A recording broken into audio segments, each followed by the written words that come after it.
എളുപ്പം വരണം കേട്ടോ, ഞാൻ ഇവിടെ ഇരിക്കാം.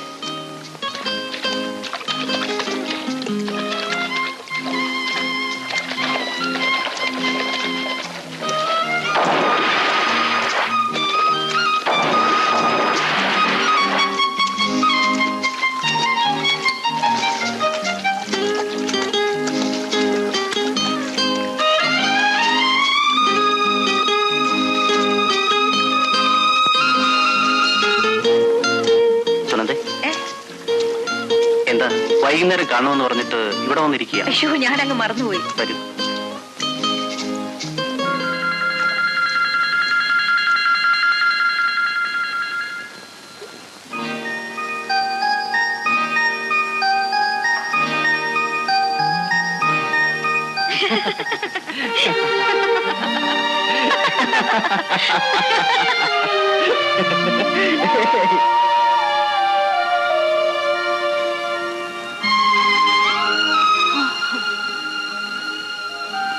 സുനന്ദേ, സുനന്ദേ, നീ എവിടെയാ?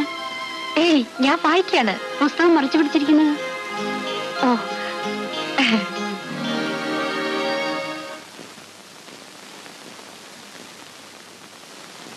ഗംഗൻ.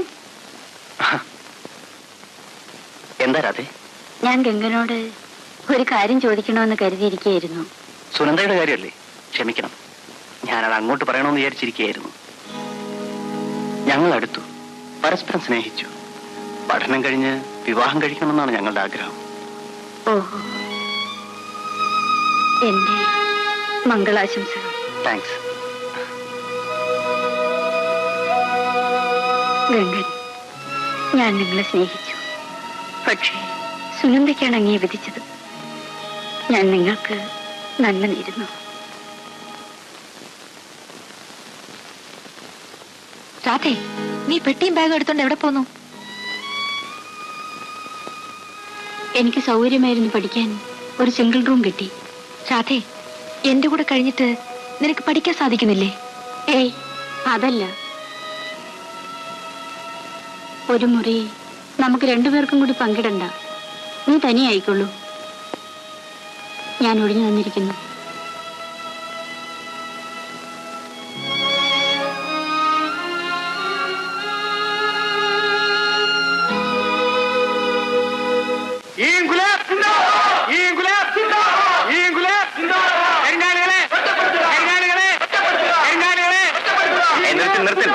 എന്താ യോഹന്നാനെ? ഈ ഗോഡൌണിൽ നിന്ന് സിമെന്റും കമ്പിയും കൊണ്ടുപോകാൻ കോൺട്രാക്ടർ ആളെ കൊണ്ടുവന്നിരിക്കുന്നു. ഞങ്ങൾ അത് തടഞ്ഞു. നേതാവ് സിമെന്റും കമ്പിയും വിട്ടുകൊടുക്കാൻ പറയാമായിരിക്കും.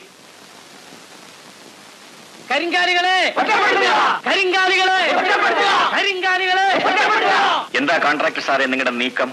ഞാൻ വാങ്ങി എന്റെ ഗോഡൌണിൽ സൂക്ഷിച്ചിരിക്കുന്ന സിമെന്റും കമ്പിയും എന്റെ ലോറിയിൽ ഞാൻ മറ്റൊരിടത്ത് കൊണ്ടുപോകും. ഞങ്ങൾ തടയും. അതെന്തൊരു ന്യായമാണ്? ഇത് ഈ ഡാം വർക്കിനുള്ള സാധനങ്ങളാണ്. തൊഴിലാളികൾക്ക് കൂലി കൊടുക്കാതെ ഒരു പണിമുടക്ക് സൃഷ്ടിച്ചുകൊണ്ട് ഈ സാധനങ്ങൾ ഇവിടെ മാറ്റാൻ ഞങ്ങൾ സമ്മതിക്കില്ല. പണിമുടക്ക് ഞങ്ങൾ ഉണ്ടാക്കിയതല്ല. കൂലി കുടിശ്ശിക നിങ്ങളാണ് വരുത്തിയിരിക്കുന്നത്. ബില്ല് മാറി കിട്ടുമ്പോൾ ഞാൻ കുടിശ്ശിക തീർക്കും. കുടിശ്ശിക തീർക്കുമ്പോൾ ഇവിടുത്തെ പണിമുടക്കും തീരും. സിമെന്റ് ഞാൻ കൊണ്ടുപോകും. നിങ്ങൾ കൊണ്ടുപോകില്ല. ഇൻസ്പെക്ടർ സാർ, ഇദ്ദേഹം കൊണ്ടുവന്നിരിക്കുന്ന റൌഡികളെ കൊണ്ട് സിമന്റ് ഇറക്കിച്ചാൽ ഈ ഗോഡൌൺ നാളെ കത്തിരി നിങ്ങൾ കാണേണ്ടതായി വരും. മിസ്റ്റർ വാസുകുട്ടമ്പിള്ളേ, ഈ പ്രശ്നത്തിനൊരു തീരുമാനം ഉണ്ടാകാതെ സിമന്റ് ഇറക്കാൻ പാടില്ല. സാർ, അത് ഇവിടെ സംഘർഷമുണ്ടാകാതെ നോക്കേണ്ടത് എന്റെ ചുമതലയാണ്. മിസ്റ്റർ ഗോപാലൻ, ഈ പ്രശ്നം തീരുമാനിക്കാതെ ആരും സിമന്റ് എടുക്കില്ലെന്ന് ഞാൻ വാക്ക് പറയുന്നു. നിങ്ങൾ നിങ്ങളുടെ തൊഴിലാളികളോട് പിരിഞ്ഞു പോകാൻ പറയൂ. തൊഴിലാളി ഐക്യം, തൊഴിലാളി ഐക്യം, തൊഴിലാളി ഐക്യം. സഖാക്കളെ, ഒരു തീരുമാനം ഉണ്ടാക്കാതെ ഈ ഗോഡൌണിൽ നിന്ന് സിമന്റും കമ്പിയും നീക്കം ചെയ്യില്ലെന്ന് പോലീസ് നമുക്ക് ഉറപ്പു തന്നിരിക്കുകയാണ്. ആ വാക്കിന് മാനിച്ച് ദയവ് ചെയ്ത് നിങ്ങൾ പിരിഞ്ഞു പോവുക. നമ്മൾ പോയി കഴിഞ്ഞിട്ട് നീക്കം ചെയ്താലോ? നീക്കം ചെയ്യില്ലെന്നല്ലേ പോലീസ് നമുക്ക് ഉറപ്പു തന്നിരിക്കുന്നത്? പോലീസ് മുതലാളിയുടെ ആളുകളാ, നിങ്ങൾ അവരെ വിശ്വസിച്ചോ?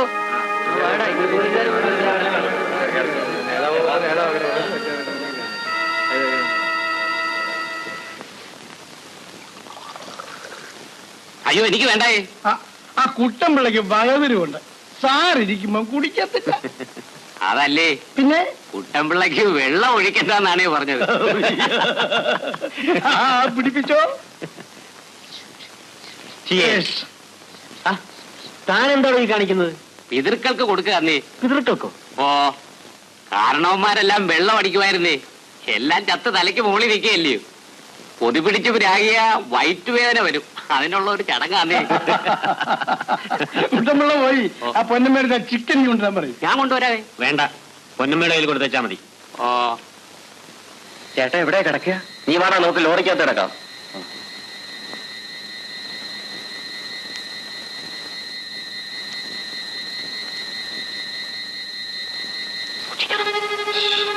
അയ്യോ എന്റെ പൊന്നു സാറേ, എനിക്ക് പേടിയാ.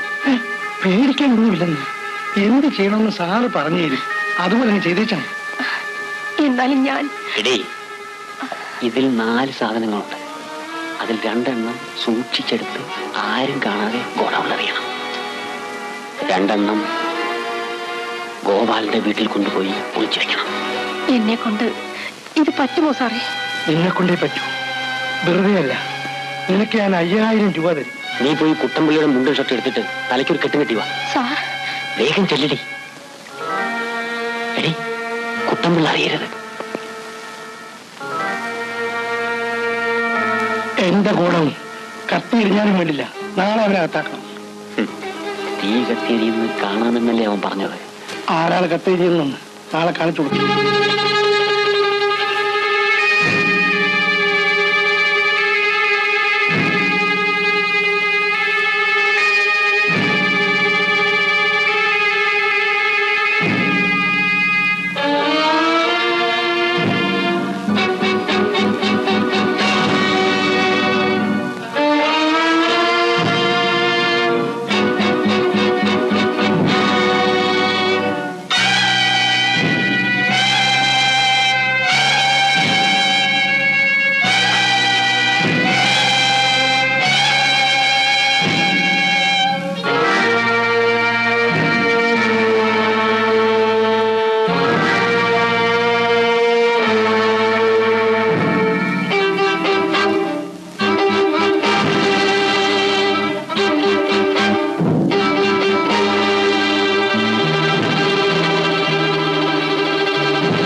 ഈ ഗോഡൌൺ കത്തിയെരിയുമെന്ന് നേതാവ് ഇന്നലെ വെല്ലുവിളിച്ചത് ഇൻസ്പെക്ടറും കേട്ടതല്ലേ?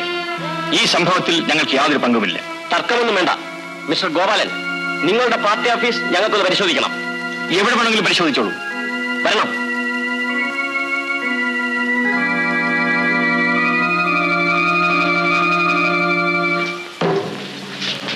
പരിശോധിക്കും.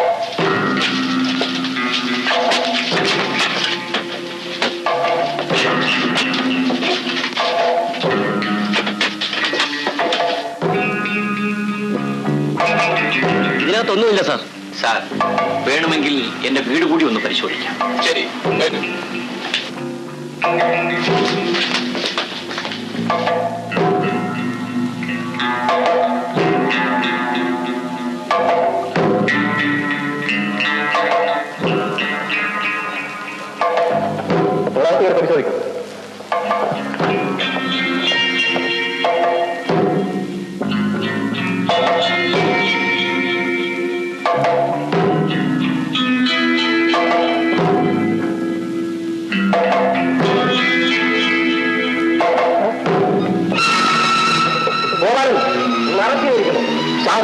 ഇത് ചതിയാണ്, കൊടും ചതി. Please come with me.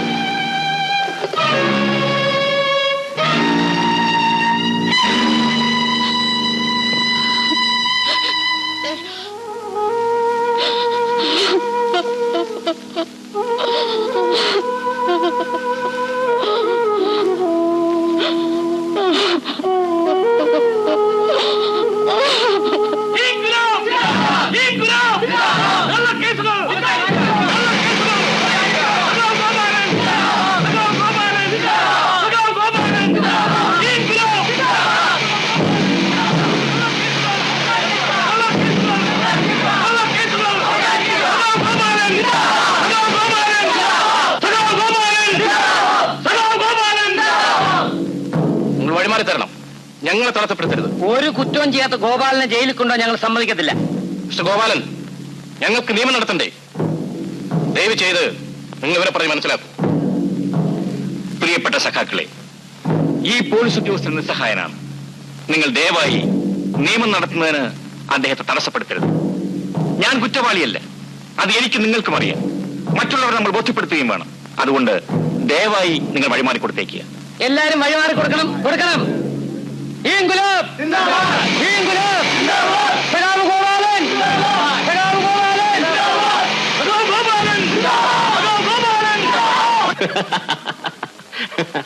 ബുദ്ധി എന്റേതാണെങ്കിലും അത് പ്രയോഗിച്ച് ചേട്ടനല്ലേ. കൺഗ്രാറ്റുലേഷൻസ്. കണക്ക് കൂട്ടിയത് പോലെ തന്നെ നേതാവ് അകത്തായി. നിരാഹാരമാണെന്ന് കേട്ടു. നടക്കട്ടെ. പിന്നെ നമ്മുടെ പൊന്നമ്മയുടെയും നാണപ്പിന്റെയും കല്യാണക്കാര്യം നമ്മൾ തമ്മിൽ ആലോചിച്ചെന്തായി? അവൻ സമ്മതിച്ചോ? Very good. എന്നാൽ നമുക്ക് ഉടനെ നടത്തിക്കളയാം.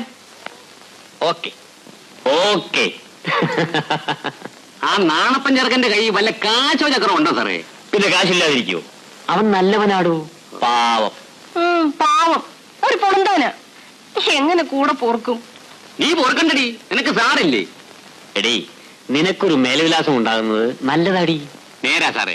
പെണ്ണായാൽ മനുഷ്യനെ ബോധിപ്പിക്കാനെങ്കിലും ഒരു അന്തിക്കൂട്ട് വേണം. നാണപ്പനല്ലാതെ വേറെ ആരും നിന്നെ താലി കെട്ടിയാലും നമുക്ക് ഇതുപോലെ കയ്യാൻ ഒക്കില്ലടി. അത് പറഞ്ഞാൽ ഇവളുടെ തലയെ കേറത്തില്ല സാറേ. എടീ പൊന്നമ്മേ, കതിർമണ്ഡപത്തിൽ കേറുന്നതിന് മുമ്പേ എനിക്ക് ദക്ഷിണ തരണം. അതിന് അവള് തന്നെ തരണോ? ഞാൻ തന്നാലും പോരെ? സാറ് തന്നാലും അവള് തന്നാലും കാശ് സാറിന്റെ തന്നെയല്ലേ. അന്ന് എനിക്ക് വയറ് നിറച്ച് ഡിപ്ലിക്കോസ് അടിക്കണം സാറേ. എന്റെ ഒരു ആശയാ. ഇത് നാണപ്പിന് കല്യാണത്തിന് എടുക്കാനുള്ള മുണ്ടും ഷർട്ടുമാണ്. ഇത് അവൾക്ക് സാരി. കൊച്ചമ്മ ഡ്രസ് തന്നു, അങ്ങനെ കുറെ രൂപയും തന്നു. പക്ഷേ ഈ കാർ എന്റെ കല്യാണത്തിന് തരുമെന്ന് ഞാൻ വിചാരിച്ചില്ല. ഞാൻ പറഞ്ഞിട്ടാ തന്നത്. ബില്ല് മാറി കിട്ടിയിരുന്നെങ്കിൽ കല്യാണമേ ഇവിടെ വെച്ച് നടത്തുമായിരുന്നു. അതിരിക്കട്ടെ, എന്തോ കംസൻകുട്ടമ്പിള്ളയുടെ അനന്തരവളാണോ പൊന്നമ്മ? എന്നാണ് മൂപ്പിലാൻ പറയുന്നത്. പക്ഷെ അതിന്റെ അക്കൽദാമ എന്താണെന്ന് എനിക്കറിയില്ല. ഇനി ചോദിച്ചറിയാമല്ലോ. ദാസാറിന്റെ പാചകമൊക്കെ അവളാണല്ലേ? അതെ. അതുകൊണ്ട് കല്യാണം കഴിഞ്ഞാൽ ഉടനെ വിളിച്ചുകൊണ്ടുവരാൻ പറ്റില്ല. എഞ്ചിനീയർ സാറിന്റെ അക്കൽദാമ മുടങ്ങി പോയില്ലേ? അത് ശരിയാ. അദ്ദേഹം എങ്ങോട്ടെങ്കിലും സ്ഥലം മാറി കഴിഞ്ഞാൽ ഒരു വീടെടുത്ത് രണ്ടുപേർക്കും കൂടി താമസിക്കണം. എന്നാ ഇനി നീ താമസിക്കണ്ട. കല്യാണം മംഗളമായി നടക്കട്ടെ. കല്യാണം കഴിഞ്ഞ് അമ്പലത്തിൽ നിന്ന് ഞങ്ങൾ നേരെ ഇങ്ങോട്ട് വരുള്ളൂ.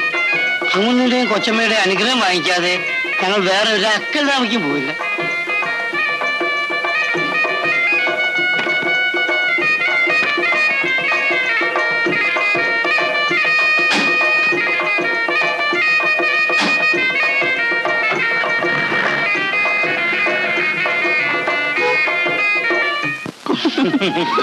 പൊന്നമ്മേ, അങ്ങൊന്നും കൊച്ചമ്മയും നിർബന്ധിച്ചുകൊണ്ടാണ് ഞാൻ ഇപ്പൊ നിന്റെ കഴുത്ത് താലി കെട്ടി. അപ്പൊ എന്നോട് സ്നേഹമില്ലായിരുന്നു? സ്നേഹമുണ്ട്. പക്ഷെ ഒരു ഭാര്യ എന്ന നിലയിൽ ഒരു വീടെടുത്ത് താമസിപ്പിക്കാനുള്ള അക്കൽദാമ എന്റെ കയ്യിലായിരുന്നു. അതുകൊണ്ട് അതിനുള്ള സൗകര്യം വന്നിട്ട് കല്യാണം കഴിച്ചാൽ മതി എന്ന് കരുതി. ഏതായാലും നമുക്ക് രണ്ടുപേർക്കും ജോലിയുണ്ടല്ലോ. കഴിയുന്നതും വേഗം നമുക്കൊരു വീട് വെക്കണം. നിന്നിനി ജോലിക്ക് അയക്കരുതെന്നാണ് എന്റെ ആഗ്രഹം. പക്ഷെ പറഞ്ഞിട്ട് ഫലമില്ലല്ലോ. തൽക്കാലം പകൽ നമുക്ക് ജോലി ചെയ്യാം. രാത്രിയിൽ എന്നും ഞാനിങ്ങ് വരാം. കാശൊന്നും കളയാതെ തന്നെ ഏൽപ്പിക്കണം. എന്തിനേ? എന്റെ മാമനോടില്ലേ? രണ്ടുപേരും കാശ് എന്നെ ഏൽപ്പിച്ചാ മതി. വേണ്ട വേണ്ട, ഞങ്ങൾ ജോലി ചെയ്യുന്ന കാശ് ഞങ്ങൾ സൂക്ഷിച്ചോളാം. ആരെ സഹായിക്കാൻ വരണ്ട. തല തെറിച്ചവളെ. ഒരു സംബന്ധക്കാരനെ കിട്ടിയപ്പോ നീ മൂട് മറന്നോ? ഒറ്റ ബീക്കാൻ താൻ വീക്കുവോ? പൊന്നമ്മയെ എന്നെ വീക്കുന്നൊന്ന് കാണട്ടെ. ഞാനൊരു കളി തമാശ പറഞ്ഞല്ലേ നാടപ്പ, നീ അതൊക്കെ കാര്യമാക്കേ. എടോ ഡിപ്പിക്ലോസേ, പൊന്നമ്മ ഇപ്പൊ എന്റെ ഭാര്യ. ആര്? എന്റെ ഭാര്യ. തന്റെ അല്ല, എന്റെ. താൻ അവളെ ഭരിക്കാൻ വന്നാലേ അടിച്ച് രണ്ട് അക്കെല്ലാം ഇളക്കി കളയും. എന്തോന്ന്? അപ്പോ